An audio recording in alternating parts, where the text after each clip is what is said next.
Good morning guys, good morning all of you. आप इस channel पर रोजाना नई नई जानकारी प्राप्त करें और इसको अच्छी तरह से समझें तो आपको 9th, 10th, 11th, 12th के लिए आगे बहुत उपयोगी वीडियो आपको मिलने वाले हैं। तो इस चैनल को ज़्यादा से ज़्यादा शेयर करें, लाइक करें, सब्सक्राइब करें, ठीक है ना। आज हम आपको क्लास 10 लेसन नंबर 10 परावर्तन व अपवर्तन, it means reflection and refraction, इस चैप्टर से related very important chapter, 7 number का चैप्टर है ये। तो इसमें सबसे ज़्यादा जो पूछे जाते हैं क्वेश्चन अवतल दर्पण से प्रतिबिंब का बनना, इसको हम समझाएंगे, बहुत इंपॉर्टेंट है। आप ट्रिक देखें इसकी कैसे याद करें। सबसे पहले ट्रिक से आप इसको याद करें, कौन सी जगह पर कौन सा प्रतिबिंब बनेगा, किस प्रकार का बनेगा। रटने से वैसे आप कितना भी याद करें समझ में नहीं आएगा, ट्रिक से आप इसको देखें। तो मान लो ये जैसे आपके पास अवतल दर्पण है, ऐसा दर्पण है अवतल दर्पण, ये इसका मुख्य बिंदु यानी ध्रुव है और ये इसका वक्रता केंद्र सी मान लेते हैं। ये क्या है, वक्रता केंद्र और ध्रुव के बीच में क्या होता है, मुख्य फोकस होता है। तो ये पॉइंट आपने मान लिए और ये बिंदु मान लो यहाँ पर अनंत है, इनफाइनाइट अनंत।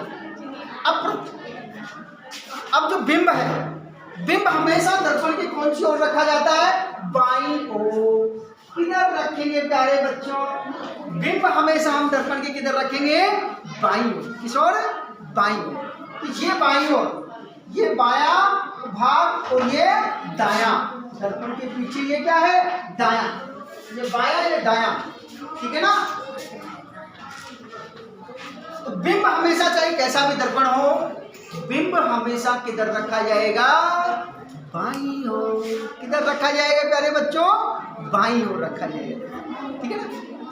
ओके, अब हम देखो जैसे बिंब में रख रहा हूं यहाँ पर, अनंत पर रख रहा हूं। कहां पर रख रहा हूं, अनंत पर रख रहा हूं बिंब को। कहां पर रख रहा हूं, यहाँ पर रख रहा हूं मैं बिंब को। ए बी मान लिया इस बिंब को, क्या मान लिया, ए बी। इस बिंब को क्या मान लिया मैंने, ए बी मान लिया, अनंत पर रख दिया इस बिंब को, ठीक है ना। अब वही परावर्तन के नियमों का उपयोग करते हुए हम यहाँ पर देखेंगे, लेकिन किरण चित्र नहीं बना रहा, मैं सिर्फ ट्रिक बता रहा हूँ। क्या बता रहा हूँ बच्चों, यहाँ पर ट्रिक बताई जा रही है आपको। तो प्यारे बालक बालिकाओं, पूरा कंसंट्रेशन लगा करके आप सामने देखिएगा, ज़्यादा से ज़्यादा समझने का प्रयास कीजिएगा, वेरी इंपॉर्टेंट हो, ठीक है। तो यहाँ पर मैं अनंत पर, यहाँ पर इसको नंबर 1 देता हूँ। क्या देता हूँ इसको, नंबर 1। अनंत और वक्रता केंद्र के बीच में हम बिंब रख सकते हैं, इसको नंबर 2। इसको क्या देते हैं, नंबर 2। यानी बिंब हम कहाँ रख सकते हैं, अनंत और वक्रता केंद्र के बीच में रख सकते हैं। तीसरा हम बिंब कहाँ रख सकते हैं, वक्रता केंद्र पर। चौथी स्थिति कहाँ हो सकती है, वक्रता केंद्र और मुख्य फोकस के बीच में।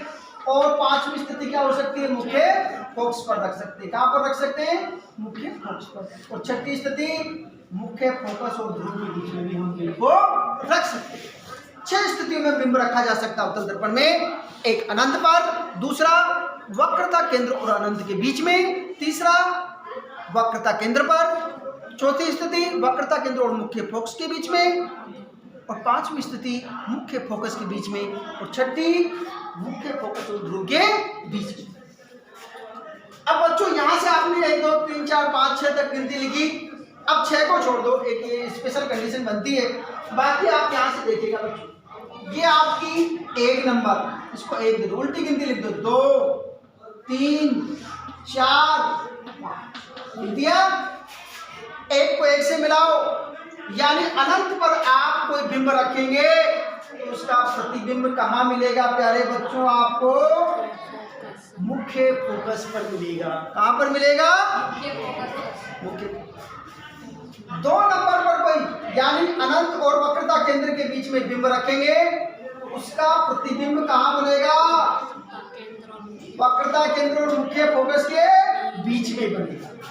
और वक्रता केंद्र पर अगर रखेंगे हम तो उसका कहाँ बनेगा, वक्रता केंद्र पर ही बनेगा। उसका प्रतिबिंब कहाँ बनेगा, वक्रता केंद्र पर। ठीक है ना। और वक्रता केंद्र और मुख्य फोकस के बीच में अगर हम प्रतिबिंब रखेंगे, सॉरी बिंब रखेंगे, तो फिर उसका प्रतिबिंब कहाँ बनेगा? बोलो, अनंत और वक्रता केंद्र के बीच में। और मुख्य फोकस पर अगर हम कोई बिंब रखते हैं तो उसका प्रतिबिंब कहाँ बनेगा प्यारे बच्चों? अनंत पर बनेगा। कहाँ बनेगा? अनंत पर। एक स्थिति यहाँ पर थोड़ी सी एक्सेप्शन कंडीशंस में है, जो कि यहाँ पर फॉलो नहीं कर रही है, इस 6 वाली कंडीशन। यानी जब बिंब कहाँ पर हो बच्चों? मुख्य फोकस और ध्रुव के बीच में हो, तो ऐसी कंडीशन में दर्पण के पीछे बनता है इस प्रकार से प्रतिबिंब, सीधा बनेगा। अब ध्यान रखें आप, इधर तो दर्पण के सामने बनेंगे, वो सारे के सारे प्रतिबिंब कैसे बनेंगे बच्चों? बोलो, वास्तविक। कैसे बनेंगे? और दर्पण के पीछे जो प्रतिबिंब बनते हैं वो कैसे बनते हैं? आभासी। कैसे बनते हैं? आभासी। ये 5 कंडीशन में जितने भी प्रतिबिंब बनेंगे वो वास्तविक बनेंगे। और वास्तविक जो होता है वो कैसा होता है? दर्पण के सामने बनने वाले प्रतिबिंब कैसे होंगे बच्चों? वास्तविक। और वास्तविक हमेशा क्या होते हैं? उल्टे। वास्तविक बनेंगे और कैसे बनेंगे प्रतिबिंब? उल्टे बनेंगे। दर्पण के पीछे जो बनते हैं वो कैसे होते हैं? आभासी। आभासी। आभासी के साथ हमेशा क्या आएगा? सीधा। क्या आएगा? सीधा।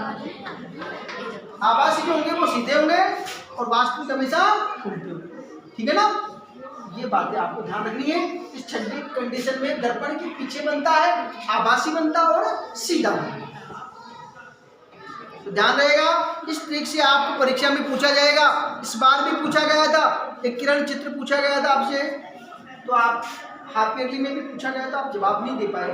इसको वेरी वेरी इंपॉर्टेंट ट्रिक से याद रखो, पूछा जा सकता है। जब अवतल दर्पण में बिंब अनंत पर रखा हो तो उसका प्रतिबिंब कैसा बनेगा और उसकी प्रकृति क्या होगा? बताओ, कहाँ पर बनेगा प्रतिबिंब? कहाँ बनेगा? मुख्य फोकस पर बनेगा। कैसा बनेगा? वास्तविक बनेगा और उल्टा बनेगा। एक स्थिति थी आपने देखी, ठीक है ना। ऐसे किसी भी स्थिति के बारे में पूछ सकता है कि कहाँ बिंब को रखा जाए तो प्रतिबिंब कहाँ बनेगा? F पर बनेगा, 2F पर बनेगा, C पर बनेगा, P पर बनेगा, कहाँ बनेगा? इस प्रकार का आपके किसमें आ सकता है? ईयरली एग्जाम में भी आ सकता है, RBSC में भी इस प्रकार के क्वेश्चन पूछे जाएंगे। किरण चित्र भी आएगा, तो नेक्स्ट सेशन में आपको किरण चित्र के बारे में बताएगा। ठीक है ना। आज के लिए ये टॉपिक आपको ट्रिक से अवतल दर्पण में किस प्रकार से बिंब बनेंगे ये आपको बताया गया। Thank you for watching Shekhawat education point. Thanks to all.